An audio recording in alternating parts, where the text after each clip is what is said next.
C'est un énorme joyau qui brûle à 40 années-lumière de la Terre. Son nom, planète 55 Cancrieux, baptisée depuis la planète Diamant.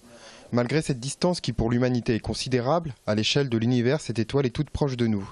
À cette occasion, les chercheurs Olivier Mourcy et Niku Madhuchidam ont dispensé une conférence à l'Institut de recherche en astrophysique et planétologie de Toulouse. Son diamètre est 2 fois celui de la Terre, donc sa masse est environ 8 fois celle de la Terre.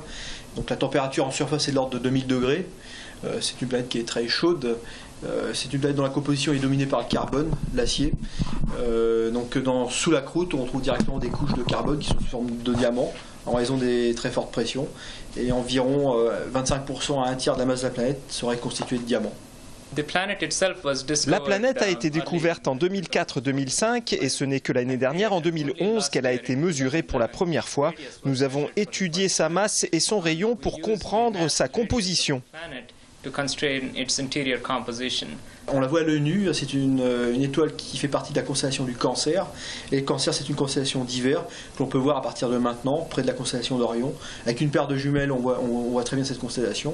Et l'étoile, on la voit aussi à l'œil nu. Donc c'est pour ça que c'est vraiment dans la banlieue terrestre. On est vraiment dans l'environnement immédiat du Soleil. L'étoile est située à 40 années-lumière de la Terre, 44. Donc imaginez que 30 km/s, donc c'est 10 000 fois moins que la vitesse de la lumière.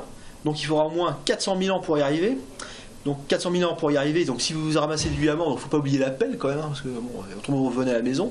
Donc il faut 800 000 ans pour faire l'aller-retour.